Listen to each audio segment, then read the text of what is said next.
이 찬양 아시나요? 오 우리 영혼이 벗어났도다. 우리 어렸을 때 참 많이 불렀는데요. 그리고 아주 그 유능한 전도사님이나 간사님들 같은 경우에는 이 찬양 한 곡만 가지고도 아주 재밌게 이렇게 모두를 이렇게 뭐 들뜨게 만드는, 신나게 만드는 뭐 이런 찬양이죠.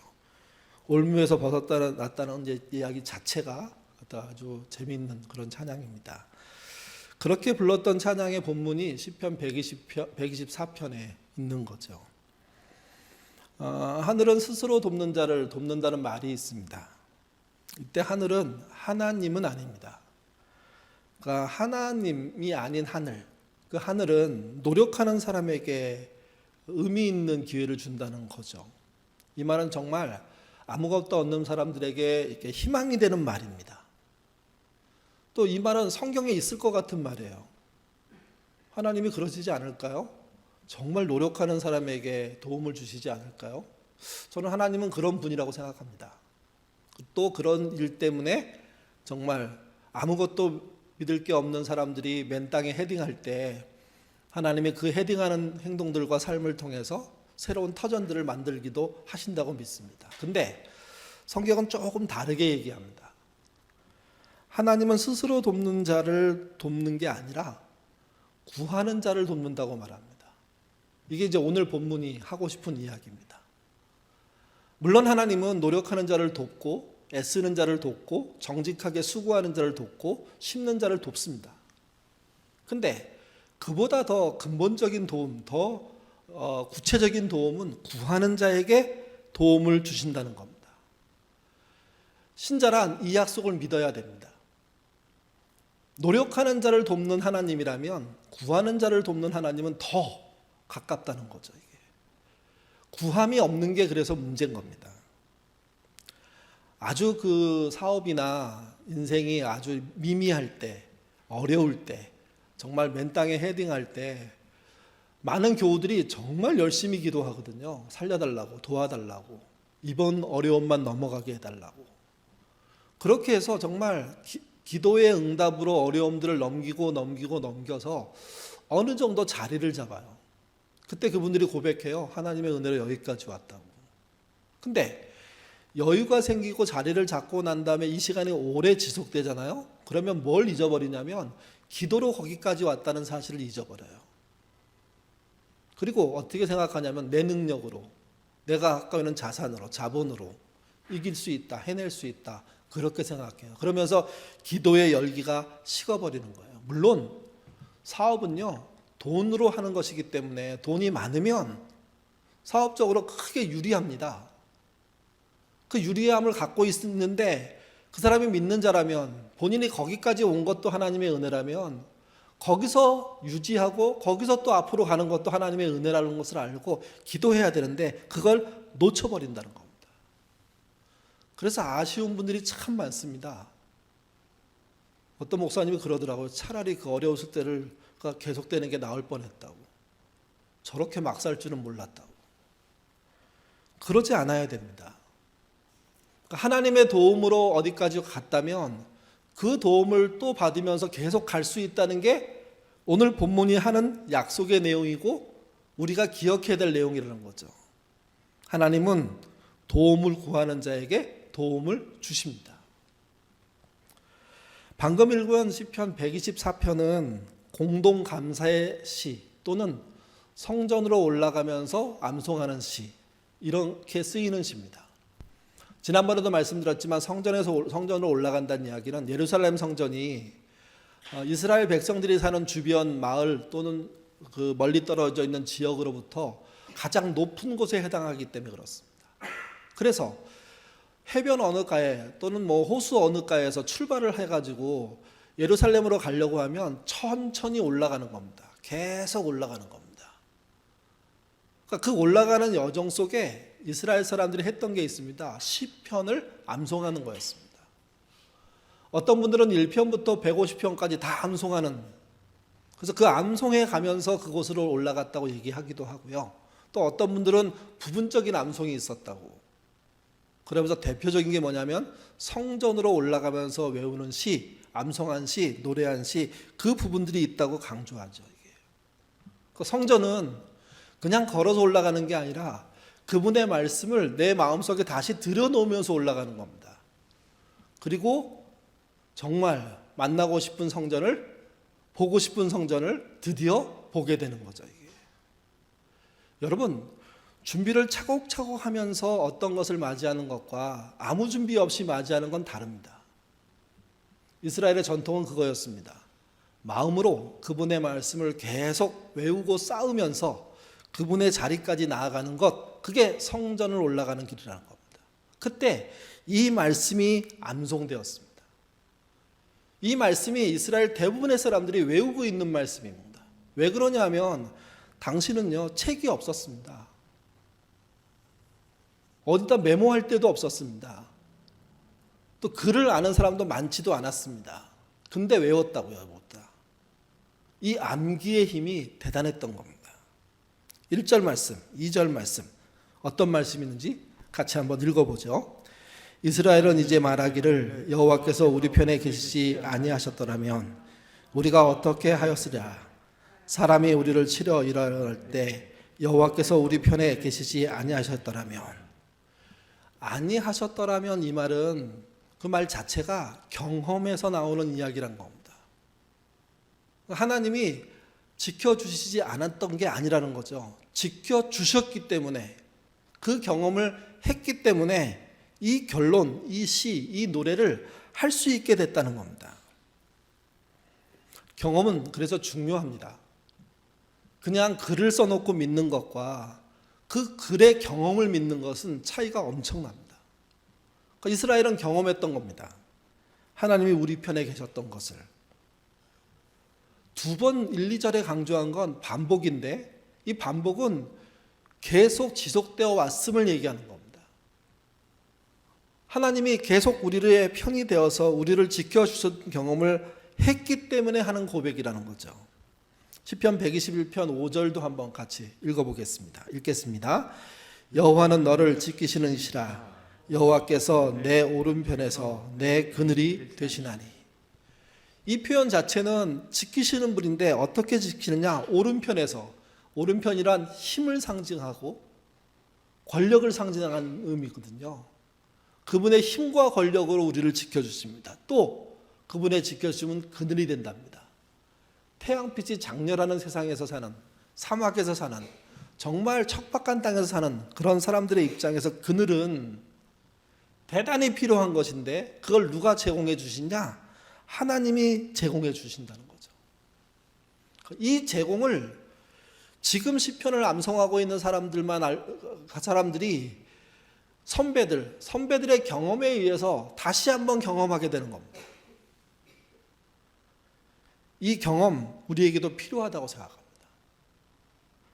지난 2022년 여러분 어떻게 사셨습니까?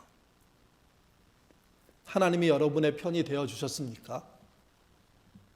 그 경험이 있다면 2023년 당연히 하나님 앞에 나아가고 하나님의 말씀을 외울 수밖에 없는 존재가 되는 거죠. 자녀의 믿음도 저는 동일하다고 생각합니다. 부모의 경험이 자녀에게 물려지는 겁니다.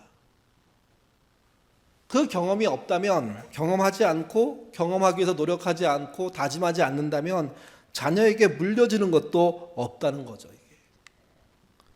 어떤 도움을 받았을까요? 어떤 경험을 했을까요? 3절에서 5절입니다. 같이 읽겠습니다. 그때 그들의 노여움이 우리에게 맹렬하여 우리를 산채로 삼켰을 것이며 그때 물이 우리를 휩쓸며 시내가 우리의 영혼을 삼켰을 것이며 그때 넘치는 물이 우리의 목을 삼켰을 것이라 할 것이로다. 여기서 등장하는 물, 처음엔 물로 시작하죠. 그게 시내, 물의 양이 엄청나게 많아졌다는 의미입니다. 특별히 이스라엘에서 시냇가는요 거의 존재하지 않습니다. 언제 시냇가가 생기냐면 큰 비가 내리면, 그럼 와디라는 물길이 생깁니다. 그러니까 요단강과 같은 것은 아주 희귀한 케이스입니다. 우리는 강원도에 가거나 심지어 경기도의 산골만 들어가도 물길들이 있잖아요. 냇물들이 있고 시냇물들이 있잖아요. 이스라엘은 그렇지 않답니다. 비가 크게 와야지만 빗길이 생기고 그게 와디라는 물길이 되는 겁니다. 그걸 시내라고 얘기하는 겁니다. 또 그 시내는 5절에 가면요, 넘치는 물이라고 얘기했습니다. 물을 사실은 위협적인 공격해오는 적의 어떤 힘들인데, 상징적인 표현인데, 이게 걷잡을 수 없이 커지면서 믿는 사람들을 덮쳐오고 있다는 이야기를 합니다. 그리고 두 번을 반복해서 이렇게 말합니다. 우리 영혼을 삼켰을 것이며, 이 영혼이는 다른 말로 하면 목을 말합니다. 그러니까 목에 물이 들어와서 채워지면 죽는 거잖아요. 그런 식의 공격들이 몰아쳤고, 그게 두 번 반복된 이야기는 정말 치명적인 공격들이 계속 이어져 왔다는 이야기를 하는 거죠. 이게. 성난 홍수처럼 집과 마을, 가축, 살림살이를 휘몰아 빼앗아간 겁니다. 수많은 피해가 일어난 것입니다. 근데 그럼에도 불구하고 하나님은 그때 그들을 지켜주셨다는 거죠. 살려내셨다는 거죠, 이게. 그렇다면 사람들이 성도인 이스라엘에게, 다윗에게 화낸 이유가 뭘까요? 이스라엘이 잘못했기 때문에? 아닙니다. 성경은 이렇게 말합니다. 그들의 욕심 때문에. 신자가 선량하게 잘 살아도요, 공격받습니다. 선하게 살아도 공격받습니다. 그때 공격은 내가 잘못하지 않았는데 왜 공격을 받을까? 이거는 명확합니다. 그들이 악하기 때문입니다. 그들이. 이때 조심하셔야 됩니다. 그들이 악하니까 우리도 악해도 된다고 생각해요. 우리도 악하게 복수해야 된다고 생각해요. 그러면 망가지는 겁니다. 오늘날 교회가 악한 사람들이 많다는 이야기를 듣잖아요. 세상의 공격에 대해서 선한 반응을 할 줄을 몰라요. 너 나를 쳤어? 나도 너를 칠 수 있어. 근데 칠 때 더 세끈 치는 거예요. 당한 것보다 훨씬 크게 복수를 해버리는 거예요. 그리고 말하는 거죠. 하나님의 도움으로 복수했다고. 근데 성경에는 그런 게 없어요. 그들이 악함으로 공격하더라도 우리는 선량함으로 대해야 되는데 이것 자체가 쉬운 일이 아니잖아요, 이게. 또 악으로 대항하는 것은 마땅한 것으로 생각하는데 성경은 그렇게 말하지 않습니다. 악을 선으로 이기라고 얘기했습니다. 악한 계교에 휘말리지 말고 선한 싸움을 싸워야 된다고 얘기합니다. 이 선이라는 게 악당을 죽여버리고 나는 살겠다는 그 싸움을 하자는 게 아니죠, 이게. 그래서 싸움 자체가 어렵습니다. 만약 신자가 욕심을 부려서 세상 사람들을 공격하고 빼앗아 온다면 그건 당연히 벌받아야 되고요. 당연히 하나님의 처벌을 받아야 됩니다. 근데 그게 아니라면 우리는 좀 신중하게 생각할 필요가 있는 겁니다. 신자가 악당이 돼서는 안 되잖아요. 근데 여러분, 요즘 드라마나 영화 같은 데 보면 신자가 교회에 나오는 장면을 뚜렷하게 보여주면서도 악당으로 살잖아요. 그게 그저 세상 사람들이 교회를 이렇게 비꼬는 걸까요? 아니요. 교회 다니는 사람들이 실제 그러는 거예요. 그래서 망가지는 겁니다. 그래서 교회 자체가 무너지는 겁니다, 이게. 잠언 14편 17절 같이 읽어보시죠. 읽겠습니다. 노하기를 속히 하는 자는 어리석은 일을 행하고 악한 계교를 꾀하는 자는 미움을 받느니라. 정당방위가 아니라 악한 계교에 의한 공격은 당할 수밖에 없죠. 그리고 우리는 방어할 수밖에 없는 입장이에요. 근데 그게 그들이 악하기 때문에 우리도 악할 수 있어. 이렇게 되면 결국은 하나님의 미움을 받을 수밖에 없는 존재로 추락한다는 거 잊지 않으셔야 됩니다. 그들은 악할지라도 우리는요, 공평하고 정당해야 됩니다. 그들이 악으로 우리를 물리친다고 하더라도 우리는 선으로 그들을 대해야 됩니다. 그들은 우리를 죽이려고 한다고 하더라도 우리는요, 그들을 살릴 수 있다, 살려야 한다는 마음으로 대해야 됩니다. 그래서 믿음으로 대항하는 것 자체가 쉬운 일이 아닌 거죠, 이게. 아까 말씀드렸지만 물은 시냇가로 커지고 시냇가는요, 넘치는 물로 커집니다. 또 그들은 우리의 영혼을 죽이려고 합니다. 그것은 우리의 목숨을 말합니다. 근데 우리는 그들의 영혼을 빼앗고 목숨을 빼앗는 일을 하지 않아야 됩니다. 그래서 기독교인들이 만들어낸 저항이 비폭력 저항이라고 얘기하잖아요. 순교를 당하더라도 견디자, 이거 아닙니까? 근데 세상은 참 나빠요. 싸우지 못해서 안 싸우는 게 아니라 그분의 말씀 때문에 참는 건데 그걸 악이용해요. 세상만 악이용하지 않아요. 교인들이 악이용해요. 공격하지 못할 것 같은 사람을 공격해요. 공격하면 비난할 수 있는 사람을 공격해요. 여러분, 그러지 않으셔야 돼요. 저 사람은 반발을 못할 것 같아. 그러면 공격하지 않으셔야 돼요. 거기다가 누명을 씌우면 안 돼요.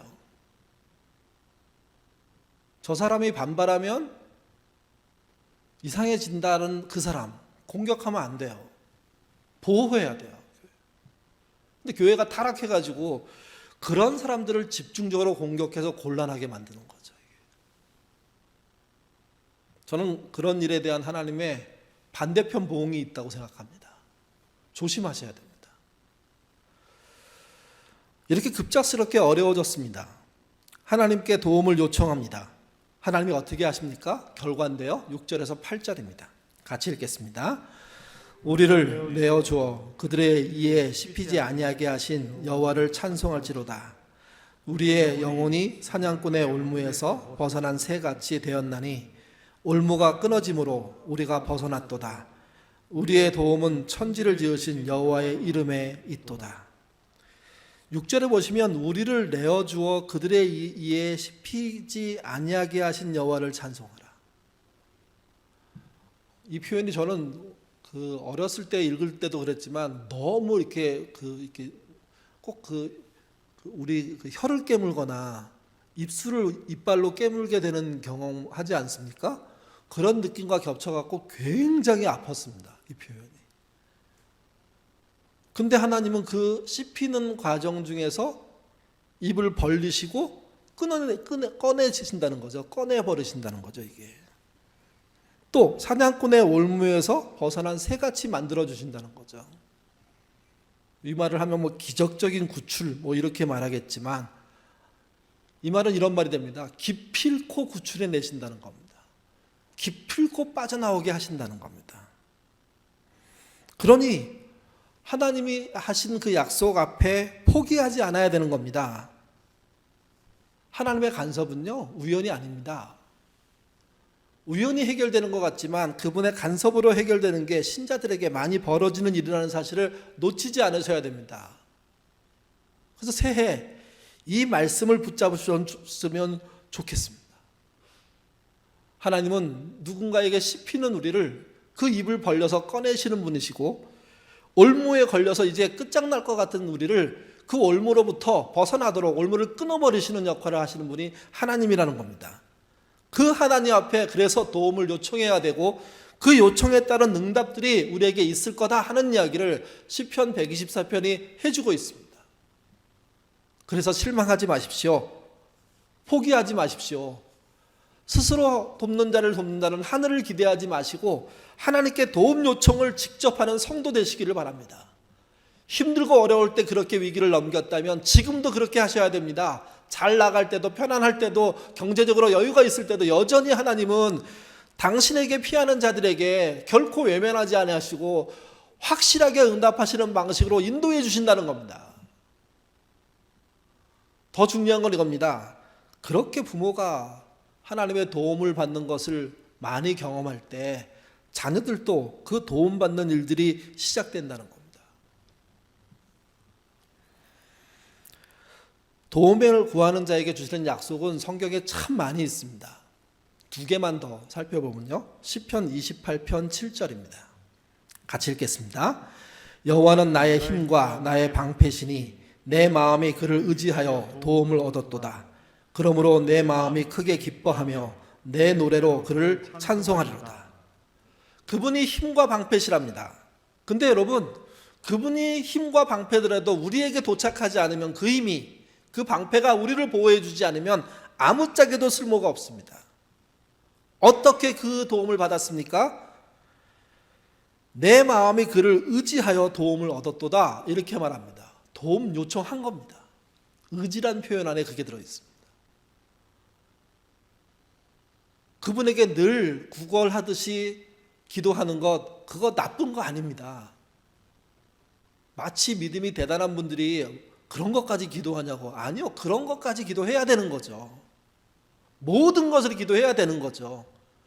여러분 언제도 기도하셔야 되냐면 여러분이 넉넉히 힘으로 할 수 있을 때도, 여러분의 재력으로 충분히 지금의 위기를 막을 수 있을 때도, 여러분의 사람을 동원해서 충분히 위기를 극복하고 정말 뚫고 나갈 수 있는 능력이 선하게 보인다고 하더라도 믿는 사람들은요, 기도하셔야 됩니다.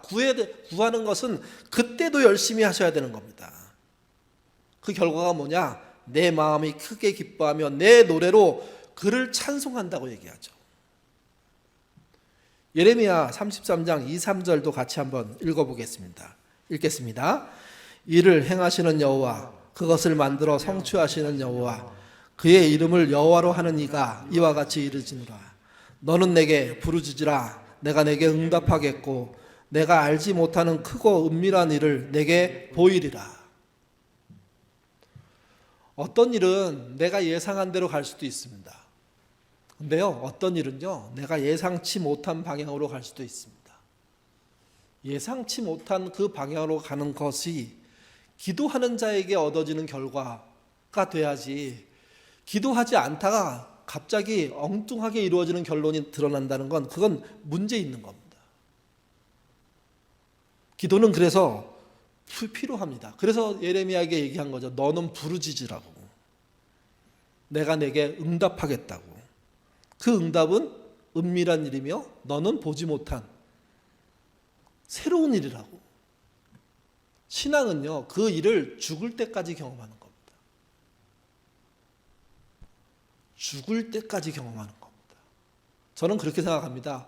죽을 때가 가장 깊어지는 겁니다. 죽을 때가 가장 하나님의 응답의 결론으로서의 크기와 넓이가 대단한 겁니다. 그 대단함은 경제적인 게 아니라고 생각합니다. 두려움 없이 죽음을 맞이하고 그분의 나라에 들어가는 거죠. 그 모습을 자녀들에게 보여주는 거죠. 믿음 좋은 어떤 분들이 이렇게 돌아가시더라고요.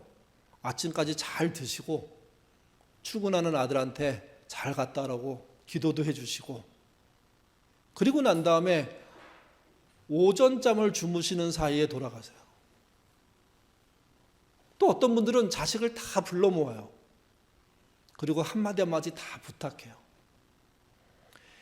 야곱이 자기 자식들을 축복할 때 어떤 사람에게는 축복을, 어떤 사람에게는 저주를 이렇게 섞어서 했잖아요. 믿음 좋은 어르신들은 그렇게 안 해요.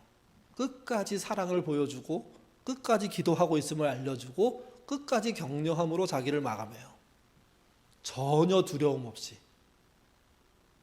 그 눈 감는 모습이 그냥 은혜예요. 은혜.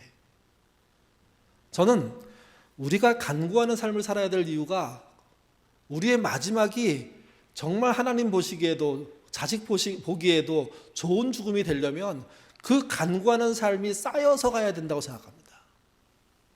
물론 우리 중에는 사고로 돌아가실 분들이 있어요. 암으로 투병 중에 어려움을 당하신 분들도 있겠죠. 근데 사고가 일어나던 그 투병이 일어나던 상관없이 그 마지막을 봤던 그 자녀들이 하나님께 구하며 살았던 부모의 모습을 확인하고 감사하게 되는 그런 일들로 끝나야 되지 않겠습니까? 그게 죽을 때 갑자기 기도가 될까요? 아니라고 생각합니다. 죽을 때까지 기도해온 사람이 마지막에도 기도하는 거죠. 자식 셋을요, 잘못 키운 부모가 있었습니다. 어린 넷째가 있었는데 그 아이만은 바르게 키우고 싶어갖고, 믿음으로 키우고 싶어갖고 열심히 노력했는데 안 됐습니다.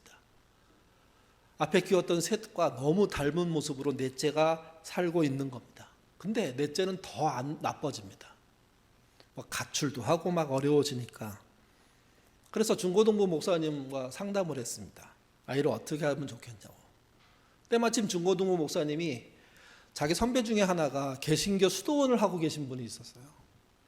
그래서 저쪽 밑에 지방에 좀 넓은 땅에 정말 그 의미 있는 어떤 수련을 할 수 있도록 장소를 잘 만들어서 사람들을 이렇게 교회 단위로 받거나 청년부 부서를 다 받아가지고 그들에게 이제 수련 시켜주는 2박 3일, 3박 4일 뭐 수련회 같은 거 해주시고 그러면서 많은 영향력을 끼친 분이었는데 한 명을 받는다는 얘기는 들어보지 못했지만 부탁해 보기로 한 거예요. 그래서 자기 교인이기도 하고 그분의 요청에 따라서 그 집의 넷째를 그 수련원 개신교 수도원에 데리고 간 거죠. 그리고 부모가 길게 설명했습니다. 목사님이 길게 설명했습니다. 이 아이를 좀 받아달라고. 그래서 약속을 했습니다. 한 달 정도 받기로 하고요. 수도원에 들어갔는데 아이가요 일주일 만에 바뀌었어요. 일주일 만에. 수도사는 그 목사님이죠. 뭐 이렇게 그 천주교 수도사가 아니기 때문에 첫날 그 아이가 저녁이 됐을 때 따뜻한 물을 이렇게 그 대야에 받아가지고 그 아이 방을 찾아갔습니다. 그리고 여기서는 처음 들어오는 사람한테 손과 발을 씻겨줘. 나도 너한테 그렇게 해야 돼. 이렇게 얘기를 하고 손 씻기고 발을 씻긴 겁니다. 그리고 난 다음에 깨끗하게 닦아주고 난 다음에 편안하게 잘 자 하고 그냥 아이는 낯선 곳에서 좀 잠이 올락말락 막 하다가 잠이 든 거예요. 다음 날 저녁에도 똑같아요. 물을 떠와서 손과 발을 또 씻겨줘요. 물어보질 않아요. 너 왜 왔니? 너 고민이 뭐니? 너 왜 그러니? 물어보질 않아요. 아이가 둘째 날 아무 말도 안 하고 정말 부모에 의해서 유배당한 거잖아요. 교회에 의해서 유배당한 거잖아요. 막 열이 나고 속상한데 답답하고 죽겠는데 핸드폰은 없지. 혼자 지내야 되지. 셋째 날, 넷째 날 됐는데 아이가 여기 뭐 하는 거예요? 것이에요? 물었어요. 그랬더니 그 수도사 목사님이 대답을 한 거예요. 그때부터. 그래서 궁금한 거 있으면 물어봐도 돼. 그리고 나는 너를 감시하는 사람이 아니야. 자유롭게 행동해도 돼. 수도원의 규칙 같은 거 안 지켜도 돼. 자고 싶을 때 자고 그 다음에 놀고 싶을 때 놀고 다만 수도원 바깥으로만 나가지 마. 그러니까 아이가 당황한 거예요. 자기를 막 뭘로 가르치고 성경을 외우게 하고 막 머리를 개조할 줄 알았더니 아니고요. 그냥 옆에 앉아가지고 그러면서 이제 다섯째 날 됐을 때 얘기한 거예요. 자기가 뭐가 힘든지 왜 이렇게 됐는지 쭉 얘기를 하는 거예요. 근데 그 수도사는요, 그게 틀렸다, 맞았다는 말을 하나도 안 하고 힘들었겠다. 너 애썼는데 잘 안 됐구나. 속상했겠다. 그렇게 7일째가 되니까 아이가 수도사만 쫓아다니는 아이가 된 거죠. 수도사와 대화하게 된 거죠, 이게. 그렇게 해서 한 달을 지냈는데 일주일째 첫 번째는 눈에 막 도끼가 팍 들어가가지고 굉장히 막 싸납게 그 목사님을 째려보고 막 그랬는데 그게 일주일째 되는 날 힘이 없어지더니 한 달 내내. 그래서 목사님이 스스로 그렇게 생각했대요. 한 달째 엄마 아빠가 오면 뭔가 새로운 게 시작되겠구나. 그래서 이제 거의 뭐 30일 되는 전날 내일 엄마 아빠가 이틀 31일째 오니까 이제 엄마 아빠 만나도 되겠다 했더니 아이가 엄마 아빠를 거부하더래요. 만나고 싶지 않고 그냥 더 있고 싶다고. 여러분 생각해 보십시오. 자녀만큼 부모만큼 자녀를 사랑하는 사람이 어디 있습니까? 근데 수도사는 되고 그 부모는 왜 안 될까요? 목사님은 아이 얘기를 다 듣고 난 다음에 스스로 답이 생겼어요. 뭐가 문제인지. 그리고 그 부모를 따로 만났어요. 그리고 아이하고 있었던 이야기를 길게 얘기해 줬어요. 본인이 전부 이렇게 얘기 끝나면 메모해 놓고 하는 이야기를 다 이럴 때 있었던 일, 저럴 때 있었던 일, 이럴 때 서운한 일을 쭉 얘기하는데 아이가 가장 힘들어하는 게 뭐였냐면 부모의 이기적인 사랑이었던 거예요. 그러니까 이 아이 성공시켜가지고 실패한 새 아이에 대해서 만회하겠다는 욕심을 부렸던 거죠. 그러니까 그 아이가 그것에 기분이 상해가지고 나를 나로 사랑하지 않고 세 명의 대용으로, 세 명을 만회할 어떤 결과로 사랑하는 것 자체에 대해서 말도 안 된다. 그래서 그 부모에게 그 얘기를 다 해주고 난 다음에 이렇게 권면했어요. 자식도 이타적으로 사랑해야 되는 거라고. 자식을 이타적으로 사랑할 수 있을 때 진짜 사랑이 시작되는 거라고. 부모, 당신의 목적으로 그 아이를 사랑하지 말라고. 당신이 사랑할수록 아이는 망가지는 거라고. 여러분, 하나님이 우리를 사랑하시는 것이 이기적인 사랑일까요? 그렇지 않습니다. 성경에 이런 말 있잖아요. 환난 날에 나를 부르라. 내가 너를 건지리니. 환난에 때 부르면 하나님이 건지신대요. 근데 중요한 건 이거예요. 내가 나를 영화롭게 하리라. 건져놓은 결과가 영광이라는 거예요, 하나님한테. 그 이야기를 그대로 들으면 어떤 얘기가 되는 거냐면요. 그 사람이 하나님께 영광되는 존재가 되어서 하나님의 영화를 받은 게 아니라 하나님이 그 사람을 도와서 스스로 영광된 존재가 되어간다는 뜻이에요. 하나님이 그렇다면 부모도 그래야 되는 거예요. 이기적인 사랑을 주입하면서 돌아오지 않는다고, 나한테 결과가 없다고 아이를 후려치면 아이는 그 부모를 좋아할 방법이 없죠. 아이이고 자녀이지만 더 이타적인 기준들을 가져야 돼요. 그 이타적인 기준으로 그 아이를 대할 때 이 아이가 오히려 더 부모의 사랑이 더 견고하고 확실하다는 걸 이해하게 돼요. 이타적인 사랑은요, 하나님의 사랑이기 때문에 자기를 위해서 사랑한 게 아니라 그 사람을 위해서 사랑하는 거기 때문에. 기도도 똑같다고 생각해요. 기도는 그분의 도움을 받는 거예요. 근데 그 도움을 주시는 하나님은요, 도움 주기를 좋아하시는 분이에요. 도와달라고 얘기해라. 그렇게 얘기하는데 믿는 우리가 아유 그런 걸 어떻게 해요 하고 거부하는 꼴이 더 웃기지 않습니까? 그분은 우리를 이타적으로 진짜 사랑하십니다. 우리가 해야 될 것은요, 그분의 사랑에 반응하는 겁니다. 그 약속을 지키는 겁니다. 여러분, 구하십시오. 2023년 내내 구하십시오. 괜찮습니다. 그리고 많은 것을 응답받으십시오. 그런 경험들이 쌓이는 2023년이 돼야 24년, 25년에 더 의미 있고 가치 있는 다짐과 한 걸음 더 나가는 신앙으로 커갈 수 있는 겁니다. 하나님께 뭐 해드릴 것처럼 고상한 이야기 하지 마시고 그냥 여러분의 형편과 처지에 따른 도움 요청 집요하게 하십시오. 그 결과들이 풍성해지는 그런 삶, 그런 한 해 되시기를 바랍니다. 사냥꾼의 올무에서 벗어나는 경험들, 쏟아지는 물속에서 살아나는 경험들, 원수의 이빨에 내가 씹히고 있는데 하나님이 그 입을 여셔가지고 나를 꺼내는 경험들, 그런 경험들이 많아야 신앙생활에 힘과 능력들이 생기는 겁니다. 오늘날 우리의 문제는 이거예요. 너무 신앙인들이 고상하고 뻣뻣해졌어요. 하나님께조차 고개를 숙이지 않아요.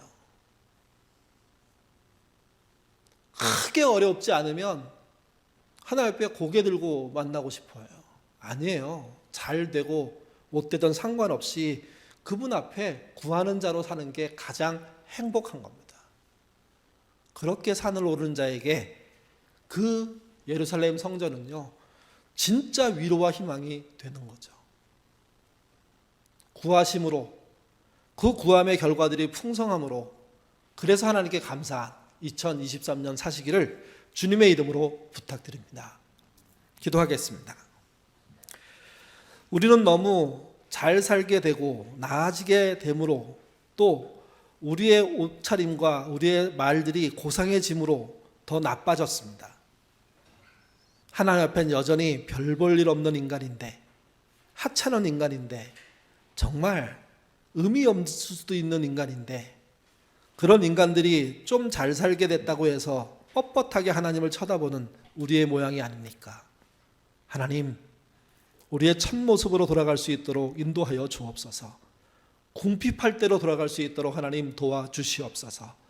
잘 되고 있다고 하더라도 여전히 하나님 앞에 고개 숙이고 구하고 그 구함을 따라 하루하루 견뎌내는, 그래서 우리의 형편이 나아도 하나님의 사람이고 못해도 하나님의 사람으로 사는 그런 2023년 되도록 주여 인도하여 주옵소서. 특별히 우리가 해야 될 사랑은 이기적인 사랑이 아닙니다. 나를 위해 다른 사람을 희생시키는 사랑이 아니라 이타적인 사랑, 하나님의 한 사랑들을 많이 하게 하셔서 진짜 사랑의 교제들이 넘치는 그런 삶 사는 2023년 되도록 인도하여 주옵소서. 특별히 간절히 자기의 형편과 처지에 따라서 구하는 자들에게 하나님 신속하게 응답해 주시고 풍성하게 응답해 주시고 정말 좋은 결과로 응답해 주셔서 실망하지 않도록 하나님 도와주시옵소서. 2023년 한 해 많이 구하고 많이 응답받기를 원하오며 예수님 이름으로 기도드립니다. 아멘.